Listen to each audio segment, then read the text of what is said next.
Hello friends, कैसे हैं आप। आशा करता हूँ आप अच्छे होंगे।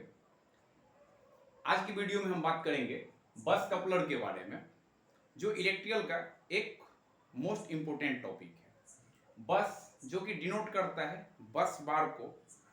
जैसा कि आप जानते हैं, जो हमारे इंडस्ट्रीज में जो इलेक्ट्रिकल पैनल यूज होता है, उस इलेक्ट्रिकल पैनल के अंदर एक स्विच से या एक एमसीसीबी से दूसरे एमसीसीबी तक कनेक्शन देने के लिए बीच में जो मीडियम यूज होता है वो केबल नहीं यूज होकर के बस बार यूज होता है। हाँ, वो कॉपर का भी हो सकता है, एल्यूमिनियम का भी हो सकता है, बट बस बार होगा। उसी बस बार से आया बस। देन कपलर, जोड़ने वाला, दो बस बार को आपस में जोड़ने वाला डिवाइस, जस्ट फॉर बस कपलर। बस कपलर किसे बोलते हैं, आई थिंक क्लियर हो गया होगा। दो अलग अलग बस बार को जोड़ने वाला डिवाइस। अब थोड़ा एग्जांपल के थ्रू समझने का ट्राई करते हैं, जो अलग अलग बस बार को आखिर हमें जोड़ने की जरूरत कैसे क्यों पड़ती है। अब सपोज करिए, जो ये एक हमारा पैनल है, ये दूसरा पैनल है, दोनों में इनकमिंग पावर सोर्स अलग है। ये हमारे उसका एसीबी हो गए दोनों पैनल के।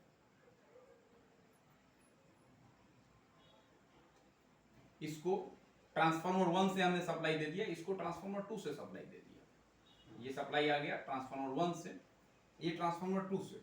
ये दोनों का बस बार, आउटगोइंग बस बार, ये इसका आउटगोइंग बस बार। अब क्या होता है कि प्लांट में दो अलग अलग एरिया में इन दोनों पैनल्स से हमने पावर डिस्ट्रीब्यूट तो कर दिया, बट प्रॉब्लम कब आती है, जो इस दोनों में से कोई एक ट्रांसफार्मर हमारा फेल हो जाए, दैट मींस कोई मेंटेनेंस आ जाए, कोई ब्रेकडाउन आ जाए उसमें, या फिर ये एसीबी हमारा फेल हो जाए, उस केस में रोल आता है बस बार का।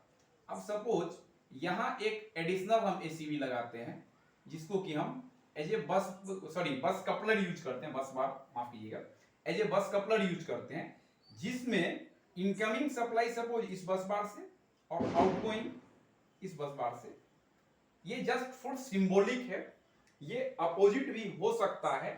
अब सपोज अगर ये फेल होता है तो ये बस बार ऑफ के कंडीशन में होगा, ये एसीबी ऑफ के कंडीशन में होगा, एंड ये एसीबी एंड ये बस बार ऑन रहेंगे, जिससे कि ये एक ट्रांसफार्मर के थ्रू ही हमारा दोनों पैनल में पावर पहुंच जाएगा और हमारा प्लांट चल पाएगा और हम इस सेक्शन को मेंटेनेंस में ले सकते हैं।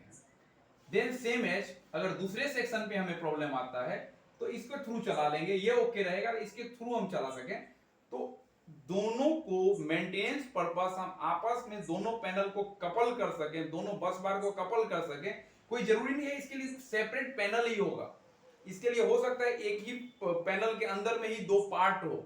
ये जस्ट फॉर आपको सेपरेट पैनल का बताया, मैंने जस्ट फॉर एग्जांपल में आपको दो ट्रांसफार्मर का बताया। मे भी हो सकता है इसमें जेनसेट का भी पावर आ सकता है, डीजी का भी पावर आ सकता है, ठीक है। डीजी का भी पावर अगर आएगा तो सेम एज कॉज होगा, जो कि आप बस कपलर के थ्रू एक बस बार को दूसरे बस बार के थ्रू कनेक्ट करवा सकते हैं।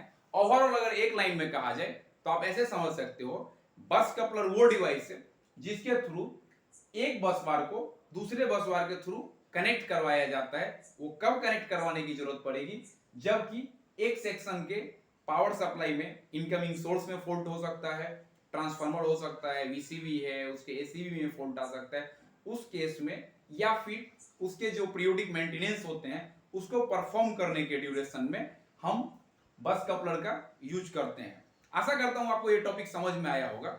Thank you.